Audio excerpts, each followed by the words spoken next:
এক্ষুনি আসছি।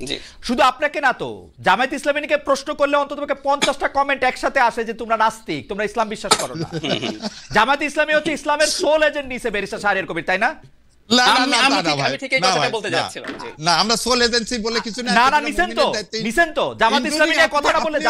কথা বলে নাস্তিক কথা আসে 100 বার, গালি দেওয়া ছাড়া কথা বলে না। কিন্তু ইসলাম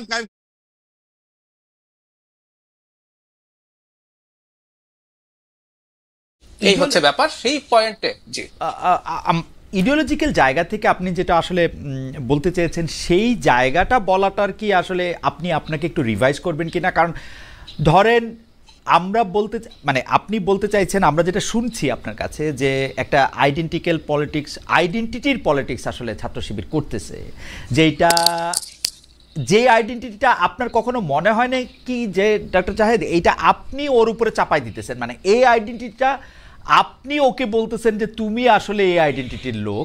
ওরা যত বাইরে হয়ে আসতে চাইতেছে, ওরা এই ব্যাপারে চুপচাপ থাকতেছে বা কিছুটা মানে কি বলবো অন্যরকম জায়গায়ও যাইতে চাইতেছে, আপনি তাদেরকে জায়গা পরিবর্তন করতে দিচ্ছেন না। আপনি বলতেছেন না তুমি ওইটাই, মানে আমি আরো খোলাসা করে বললে দর্শকদের উদ্দেশ্যে, দর্শকদের উদ্দেশ্যে না, আপনার উদ্দেশ্যে না, দর্শকদের উদ্দেশ্যে, যেমন আমি আসলে কি বলতে চাইতেছি, যেমন আমরা বলতে চাইতেছি, আমি বলতে চাইতেছি না, আসলে আমরা শুনতেছি যে জামাতে ইসলামী বা শিবিরকে কেউ কেউ এইটা বলতে চাইতেছে যে তোমরা মুক্তিযুদ্ধ বিরোধী। এখন ওরা বলতেছে যে ওরা মুক্তিযুদ্ধ বিরোধী না, মুক্তিযুদ্ধ বা পরবর্তী বাংলাদেশ ওরা ধারণ করতেছে। তাহলে ওই যে মুক্তিযুদ্ধ বিরোধী যে আইডেন্টিটিটা, ও যে আইডেন্টিটিটা চায় না, আমরা ওই আইডেন্টিটি ওকে দিতে চাইতেছি কিনা, যদি এইভাবে বলি। ডক্টর জাহেদ, আপনি গট ইট। আমি মুক্তিযুদ্ধের প্রশ্নে পরে আসি। আমার মূল অভিযোগ, আমি আজই আর একটা ভিডিও করেছি, আমরা ধরে নিলাম জামায়াত মুক্তিযুদ্ধ বিরোধিতা করে নাই, ধরে নিলাম তারা বিরাট মুক্তিযোদ্ধা ছিল, তারপর জামায়াতের রাজনীতি আমি এন্ডোর্স করেছি। শুধু জামায়াত না, এটা ইসলামী আন্দোলন। এখন জামায়াত ছাত্র শিবির তারা যদি মনে করে তারা আসলে একটা মধ্যপন্থী মধ্য ডান টাইপের দল হবে, যেমন এটা হয়েছে টার্কিতে একেপি পার্টি আছে, ওই দলটার নামের মধ্যে just peace and justice party, মানে কি truth and justice party, AKP দোকানের যে দল, সেটার মধ্যে বা বাংলাদেশ একটা পার্টির নাম আমি বলতে পারি এবি পার্টি, তাদের দলের মধ্যে ইসলামী মূল্যবোধ রাখার কথাও বলছে, কিন্তু এই দলটার নামের মধ্যে কোনো ওই রকম জায়গা নেই। তার মানে আমি যে কথাটা, এবং তারা তাদের প্রোপাগেট করে না। বাংলাদেশে একাধিক জামায়াত নেতা শরিয়া আইন কায়েম করবে বলে আমার সাথে টকশোতে কথা বলেছেন।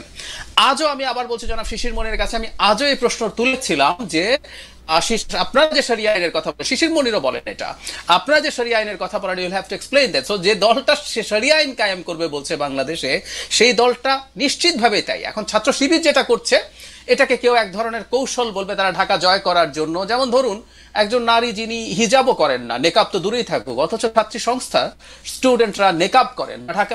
তারপরে জামায়াতের যে লিডাররা কিছুদিন আগে কয়েকটা এম্বাসিতে গেলেন, নারী লিডাররা প্রত্যেকে নেকাবও করেন। সো এরকম কিছু জিনিস তারা দেখানোর চেষ্টা করেছেন, এটা শর্ট টার্ম কৌশল বলে। মানে তিনি যেটা দেখাতে চান তার বেশি কিছু বুঝতে পারাই সম্ভবত একজন অ্যানালিস্টের কাজ। আমি ভুল হতে পারি, একজন অ্যানালিস্টের কাজ হচ্ছে উনি যা দেখাবেন, যা বলবেন, তার ভেতরে কি আছে, তার রিডিং বিটুইন লাইন্স কি, সেটা একটু বুঝতে পারার চেষ্টা করা। সেটাই আমি আসলে ধরিয়ে দিতে চেয়েছিলাম যে তোমরা ওর এক ধরনের ভালো ব্যবহার দেখছো, হুইচ ইজ ট্রু। তোমরা ও তোমার পাশে থেকেছে, তোমার সুবিধা অসুবিধা দেখেছে, তোমার কোচিং করিয়েছে, তোমাকে কোচিং এ ক্লাস নিতে দিয়েছে, তুমি বিপদে থাকলে মেসের ব্যবস্থা করে দিয়েছে। দিনের শেষে এগুলো দেখার চাইতে তুমি লং টার্মে তোমার সামনে কি সমস্যা আছে সেটা রাদার দেখার চেষ্টা করো। সো ইসলামী ছাত্র শিবির ইসলামী শব্দটা যেদিন ডিসকার্ড করবে, জামায়াতে ইসলামী বাংলাদেশ ইসলামী শব্দটা যেদিন ডিসকার্ড করবে, সেদিন তার আইডেন্টিটির ইচ্ছা নাই আমি এই আলাপ করব। আমি আবারও বলছি, জামায়াতে ইসলামী প্রকাশ এখন শরিয়া আইনের কথা বলছে, এবং আমি এই প্রশ্নটা তুলতে চাচ্ছি। এর আগে একজন জামাতের খুবই পরিচিত একজন ইন্টেলেকচুয়াল জনাব মির্জা গালিবের সাথে আমি এই আলোচনা করেছি, যে দলটা শরিয়ার আলাপ করে, সেই দলটার ইভেন বাংলাদেশে এই কনস্টিটিউশনাল ফ্রেমওয়ার্কের মধ্যে রাজনীতি করার অধিকারও আছে কিনা আমি বরং সেই প্রশ্নও করতে চাই। সুতরাং তাদের এটা আছে, এটা একটা শর্ট টার্ম কৌশল নিয়েছে, তারা ঢাকা ইউনিভার্সিটিতে জিততে চেয়েছেন একটা ল্যান্ডমার্ক অর্জনের জন্য। এটা একটা শর্ট টার্ম কৌশলের বেশি কিছু বলে আমি মনে করি না। ডক্টর জাহিদ, আমি আপনাকে প্রশ্নটা করে রাখি, আপনি আইডেন্টিটি পলিটিক্সের বিরুদ্ধে, আসলেই আপনি আইডেন্টিটি পলিটিক্সের বিরুদ্ধে, সেটা ভারতে হোক, সেটা এমনকি পৃথিবীর অন্যান্য দেশে হোক, আপনি নানা সময় কথা বলেছেন, বাংলাদেশে তো কথা বলেছেনই, কিন্তু আপনি যেই গণতন্ত্রকে আইডেন্টিটি পলিটিক্স মনে করতেছেন না, সেই গণতন্ত্র তো আসলে আইডেন্টিটি পলিটিক্সেরই একটা অন্যরকম রূপও। আপনি ইসলামিস্ট ফ্যাসিস্টদেরকে যা দিয়ে প্রতিরোধ করতে চাইতেছেন বা মোকাবেলা করতে চাইতেছেন, তারাও তো আরেকটা আইডেন্টিটি পলিটিক্সেরই একটা অংশ। বা আপনাকে যদি আমি বলি যে আপনি একটা ওয়েস্টার্নাইজড ইসলাম ফোব একটা আইডেন্টিটি নিয়ে আসছেন, এইটার জবাব আপনি কি দিবেন? প্রশ্নটা আমি করে রাখি। আচ্ছা, আমি জবাব দেব। আচ্ছা, এইটা জবাব আপনি কি দিবেন সেটা আপনি আমাকে একটু বলবেন। ব্যারিস্টার এএসএম শাহরিয়ার কবির, আপনার কাছে আসতে চাই। ব্যারিস্টার এএসএম শাহরিয়ার কবির, আমি আপনার কাছে যে বিশ্লেষণটা দেখতে চাই সেটা বা জানতে চাই সেটা হচ্ছে যে ইসলামী ছাত্র শিবিরের বয়ান এবং জামাত ইসলামের বয়ান আমি যতটুকু শুনি, তারা একটা পরিবর্তনের কথা বলে। তারা বলে 1971-এর অনেক পরে তাদের জন্ম, তারা বলে 1977 বা 78-এর সময় তাদের পথ চলা শুরু, তার জন্য তাদেরকে অতীত কর্মের দায় তাদের উপরে দেয়া যাবে না। কিন্তু আপনি কি মনে করেন যে 1971 সালের ইসলামী ছাত্র সংঘ, 1977 সালের ইসলামী ছাত্র শিবির এবং 2025-এর ইসলামী ছাত্র শিবিরের মধ্যে কোনো তফাৎ আছে কিনা? তফাৎ থাকলে সেটা আপনি কোথায় দেখেন? ধন্যবাদ। প্রথমে শুরু করার আগে আপনাদেরকে থ্যাংক ইউ দিচ্ছি যে এত প্রজ্ঞাবান লোকদের সাথে আমি বসছি, আবার ভয়ও পাচ্ছি। ভয় পাচ্ছি এই কারণে, ফ্যাসিজম অর্থ কিন্তু অন্যের মতামতকে সম্মান প্রদর্শন করা। আমরা ইদানিং দেখতেছি টকশোতে যে কথা হচ্ছে, সেই কথা আবার কেউ কেউ পার্সোনাল ভিডিওতে যে পার্সোনাল ট্যাগিংও করতেছে, আবার তার মানে অপব্যাখ্যাও দেওয়ার চেষ্টা করা হচ্ছে। আমার ধারণা এই অনুষ্ঠানে এরকম কিছু এই অনুষ্ঠানের পর হবে না। এবার আপনার প্রশ্নের উত্তরে আসি। ঢাকা ইউনিভার্সিটিতে যেটা হয়েছে সেটা 4টা জিনিসের উপর হয়েছে। না, আমি ঢাকা ইউনিভার্সিটির প্রসঙ্গ আপনাকে বলি নাই, আমি আপনাকে ইসলামী ছাত্র, আমি শিবিরের কথা বলছি। আমি বলতেছি আপনি যদি আমার জবাবটা আগে দিয়ে ঢাকা ইউনিভার্সিটির কথা বললে আপনি যদি পরে বলেন। আচ্ছা ঠিক আছে, আমি আপনি ইসলামী ছাত্র শিবিরের আলোচনায় ইসলামী ছাত্র সংঘের থেকে শিবির, শিবির থেকে শিবির, আপনি তফাৎ দেখেন কিনা? আমি একদম ডাইরেক্ট চলে যাচ্ছি, আপনাকে আরো সহজ করে দিচ্ছি। জি, ছাত্র শিবির এবং জামাতে ইসলাম এরা রাজাকার বা মুক্তিযুদ্ধের স্বাধীনতা বিরোধী কিনা? আমার প্রশ্ন হচ্ছে, সবচেয়ে প্রথম কথা, গর্বিত মুক্তিযুদ্ধ কোনো দল বা কারো বাবার না। ছাত্র সংঘ বা ছাত্র শিবির, জামাতে ইসলাম স্বাধীনতা বিরোধী, এই জঘন্য মিথ্যাচার, এই ন্যারেটিভটা ভারতের সৃষ্টি। এবং এই ভারত, যারা ভারতের পক্ষে প্রো ইন্ডিয়ান, তারা হচ্ছে ইসলামী ফোবিয়াতে ভোগেন। এবং ইসলামী ফোবিয়াতে ভোগার কারণে তাদেরকে তো একটা ট্যাগিং দিতে হবে। সেই ট্যাগিংটা হচ্ছে স্বাধীনতা বিরোধী। স্বাধীনতা বিরোধী, আওয়ামী লীগের স্বাধীনতা বিরোধী। And we have that document যে আওয়ামী লীগ শেখ সাহেব আমাকে একটু ক্ষমা করবেন ব্যারিস্টার শাহরিয়ার কবির, আমি কিন্তু প্রশ্নটা করেছি কোনো ট্যাগিং নিয়ে না। আমি বলেছি 71, 78, 2025 শিবিরের বয়ান বা শিবির যে রাজনীতিটা প্রিচ করতেছে সেইটার মধ্যে আপনি কোনো পরিবর্তন দেখেন কিনা? আমার কাছে ইসলামী ছাত্র শিবির যে ইসলামে বিশ্বাস করে, সেটা 73, 78 বা আজকে, এটাতে কোনো পার্থক্য। Thank you so much. আমার এটাই প্রশ্ন ছিল। এবার আমি পরবর্তী প্রশ্নে আসি। এই ব্যাখ্যাটা দিতে হবে, নাহলে তো জনগণ বুঝবে না। আচ্ছা ঠিক আছে, ব্যাখ্যাও দেন। জি, ব্যাখ্যাটা হচ্ছে, স্বাধীনতা যুদ্ধে আমরা একটা জিনিস বলতেছি সবসময়, এটা উইথ ডিউ রেসপেক্ট, আমাকে 5টা মিনিট আপনার যদি ধৈর্য ধরে একটু দেন তাহলে আমি কৃতজ্ঞ থাকব। প্রথম কোশ্চেন হচ্ছে, 1970 সালের আগে বাংলাদেশে গভর্নর ছিল যে পলিটিক্যাল পার্টি, তার নাম ছিল মুসলিম লীগ। মোনায়েম খানের নেতৃত্বে একটা গভর্নর ছিল, তারা ছিল সর্ববৃহৎ পার্টি। বাংলাদেশে 70 সালে যে ইলেকশন হয় তাতে আওয়ামী লীগের সাথে সমস্ত আসনে প্রতিদ্বন্দ্বিতা করে মোনায়েম খানের নেতৃত্বাধীন মুসলিম লীগ। আজকে মুসলিম লীগকে সে কথা বলা হচ্ছে না, বলা হচ্ছে জামাতে ইসলামকে। দ্বিতীয় কথা, আওয়ামী লীগ এবং কে স্বাধীনতার সময়, ঠিক আছে ব্যারিস্টার শাহরিয়ার কবির, আপনি যখন মুসলিম লীগের কথা বললেন, ইতিহাসের খাতিরে আপনি জামাতে ইসলামের কথাও বলেন। 71 সালে জামাতে ইসলাম, দুটাই বলতেছি, আমাকে একটু 5 মিনিট তো, জি 5 মিনিট তো বলা তো একটা লম্বা সময়, আপনি একটু আস্তে আস্তে। আচ্ছা, আমি 2 মিনিটের মধ্যে শেষ করে, 2 মিনিটের মধ্যে বলেন। আচ্ছা ঠিক আছে। আওয়ামী লীগ 70 সালে যে ইলেকশন করলেন, সেই ইলেকশনটা করছিলেন LA4 ভিত্তিতে, লিগ্যাল ফ্রেমওয়ার্ক অর্ডার। এবং লিগ্যাল ফ্রেমওয়ার্ক অর্ডারে ছিল ইসলাম বিদ্বেষী কোনো আইন, কোনো কিছু পাশ করা যাবে না। হলো 70 সাল চলে গেল। 71 সালে স্বাধীনতা যুদ্ধ হলো 25 তারিখে আমি ডিউ রেসপেক্ট, বঙ্গবন্ধু শেখ মুজিবুর রহমান, উনি স্বাধীনতার ঘোষণা দিলেন না। এবং সেটা আমরা যদি সাপোর্ট চাই, তাহলে সাপোর্ট হিসাবে তাজউদ্দিন আহমেদের মেয়ে শারমিন আহমেদ খুব সুন্দর করে এটাকে অ্যাডমিট করছেন যে উনি লিখিত দেননি, ওনার বাবা নিয়ে গেছে, লিখিত দেননি, নুরুল হক সাহেব ট্রান্সমিটার নিয়ে আসছে। আমরা কিন্তু আওয়ামী লীগের আলাপই করতেছিলাম না ব্যারিস্টার কবির, আমি বলতেছি যে জামাত ইসলাম, আপনি জামাত ইসলামের ভূমিকার কথা বলেন, এটার সাথে জামাত ইসলাম, আপনি মুসলিম লীগের ভূমিকার কথা বলছেন, আপনি জামাত ইসলামের ভূমিকার কথা বলেন। জামাত ইসলামের ভূমিকার কথা বলতে শোনেন, আওয়ামী লীগ সেই সময় ঘোষণা দেননি।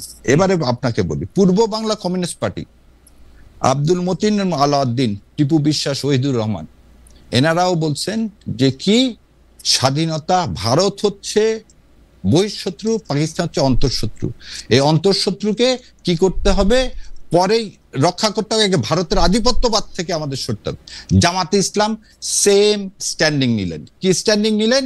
ভারতের থিং ইজ ইন 1971 একটা জিনিসই, ভারতের আধিপত্যবাদের বিরোধিতা করব না, আমার যে পাকিস্তান শোষণ হচ্ছে পাকিস্তানের কাছে তারকে সমর্থন করব। এবং 71 সালে 27শে মার্চ, আজকে 24-এর আন্দোলনের সাথে খুব সুন্দর 71-এর মিল আছে। ওখানেও আমি আপনাকে বুঝতে পেরেছি ব্যারিস্টার শাহরিয়ার কবির, আমি আমার আসলে কতগুলো স্ট্যাকেটো কোশ্চেন করতে হচ্ছে। আমার কথা হলো যে আপনি বলতেছিলেন যে ইসলামী ছাত্র শিবিরের বয়ান 1971 সালে যেটা ছিল, 77 সালে, 78 সালে যেটা ছিল, ইসলামী ছাত্র শিবির তো সে সময় ছিল না, ইসলামী ছাত্র সংঘ, এবং 2025-এ তার কোনো ব্যত্যয় ঘটে না। এখন আপনি বলতে চাইতেছেন যে ভারতীয় আধিপত্য বিরোধী বাতের বিরুদ্ধে জামাত ইসলামী 1971 সালে একটা অবস্থান নিয়েছিল, সেই অবস্থানে এখনো জামাত ইসলামী আছে, ভবিষ্যতে থাকবে, তাই তো? মানে কোনো বয়ানে কোনো পরিবর্তন হয় না, এই বয়ানের কোনো পরিবর্তন হয় না, এবং সে সঠিক ছিল জামাত ইসলামী, তাই তো? এবং জামাত ইসলাম সঠিক ছিল, এবং এদেশের স্বাধীনতা রক্ষা করতে হলে ভারতের যে আধিপত্যবাদ তার বিরোধিতা করতে হবে। যারা ভারতের আধিপত্যবাদ করবে না তারা জামাত এবং শিবিরকে ট্যাগ দিবে। ফাইন, মানে জামাত ইসলামের অবস্থা সঠিক ছিল, তাই তো?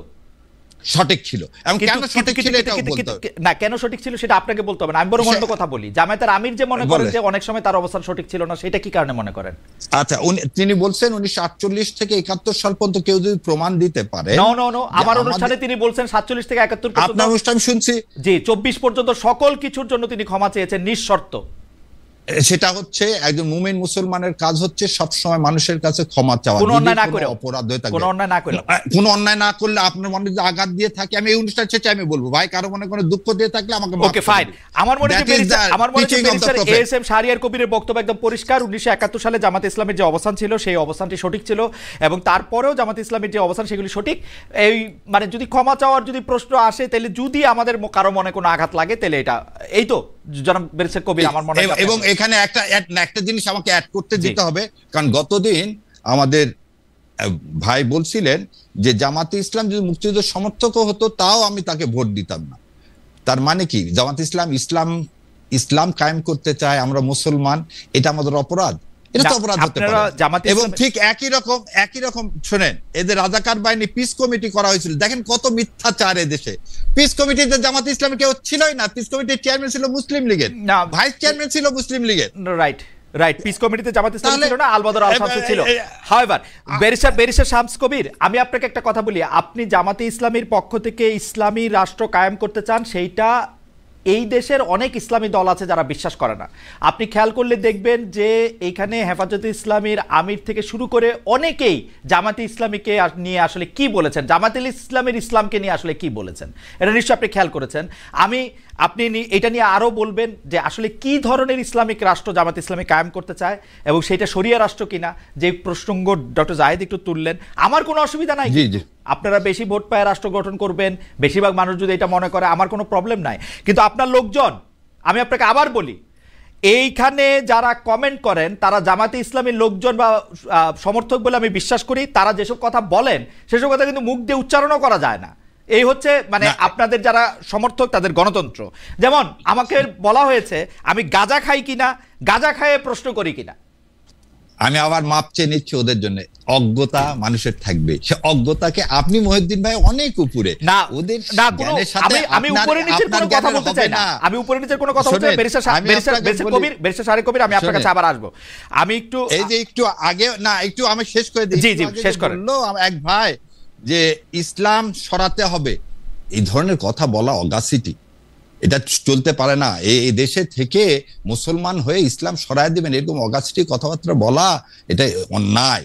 এটা আমার ধর্মীয় অনুভূতিতে আঘাত দিচ্ছে, আমি কিন্তু কোনো বাজে কথা বললাম না না আমি ইন্টারফেয়ার না করলাম ব্যারিস্টার শাহরিয়ার কবির উনি কি বলছেন ইসলাম সরাতে হবে? হ্যাঁ ইসলাম একটু আগে না বলে না উনি জামাতে বলছেন ইসলামী থেকে যে ইসলাম জামায়াতে সরাতে বলছে। ইসলামী থেকে, আমি যেটা বুঝছি সেটা আমি বলি, জাহিদুর রহমান সাহেব আমি ব্যাখ্যা দেব জাহিদুর রহমান সাহেব জাহিদুর রহমান সাহেবের কথা বলবেন, কিন্তু উনি বলছেন যে আপনি ব্যারিস্টার একজন লয়ার, আপনার মতো মানুষের কাছে আমি এক্সপেক্ট করি না। আচ্ছা ডক্টর জাহিদ আপনি একটু পরে বলবেন। হবে না নাস্তিক জায়গাতে শিখি না, নাস্তিক সাহেবদের কাছ থেকে আমরা শিখি না। ডক্টর জাহিদ আমরা সবাই কথা বলে এমনি আজকে লাইনটা একটু মুসলমান হন, এমনি লাইনটা একটু ইমানের দুর্বল পথে আছে আছেন। না, লাইনটা একটু দুর্বল আছে খেয়াল করছেন? আমার মনে হয় যে খালেদ ভাই, ব্যারিস্টার শাহরিয়ার কবির আপনি খেয়াল করছেন? জি। উনি আমাকে একটু খেয়াল করি আমি, জি উনি আমাকে নাস্তিক বলছেন, এক নাম্বার কথা। মানে এই ট্যাগ আপনি জবাব দিবেন মানে উনি না শুধু ডক্টর জাহিদ, উনি না শুধু কথা বলতে দিতে হবে। ডক্টর জাহিদ আপনি বলেন কমেন্টে লেখা আছে, এটা কমেন্টে দিয়ে পড়লাম তাই বললাম। ডক্টর জাহিদ আপনার কাছে আসছি আমি, ডক্টর জাহিদ আমি আপনার কাছে আসছি, এক্ষুনি আসছি। শুধু আপনাকে না তো, জামায়াত ইসলামীকে প্রশ্ন করলে অন্তত 50টা কমেন্ট একসাথে আসে যে তোমরা নাস্তিক, তোমরা ইসলাম বিশ্বাস করো না। জামায়াত ইসলামী হচ্ছে ইসলামের সোল এজেন্ট নিছে ব্যারিস্টার শাহরিয়ার কবির, তাই না? আমি ঠিক এই কথাটা বলতে যাচ্ছিলাম।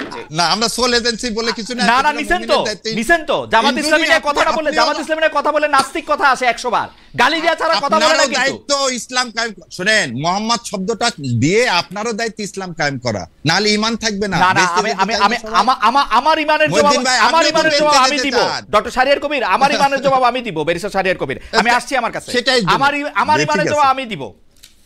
এই দিবেন আমরা সবাই মিলে, আমার ঈমানের জবাব আমি দিব, আমি বলছি আমার ঈমানের জবাব আমি দিব, কিন্তু দায়িত্ব সবাইকে বলতে হবে। আপনার বলাটা আপনি বলেন, আপনি আমারে নাস্তিক বলবেন, ডক্টর জাহিদ নাস্তিক বলবেন, এটা আপনি বলতে পারেন না। না আমি নাস্তিক বলি, বলছেন তো, আছে তাই বললাম। বলছেন না কমেন্টে আছে বলেন।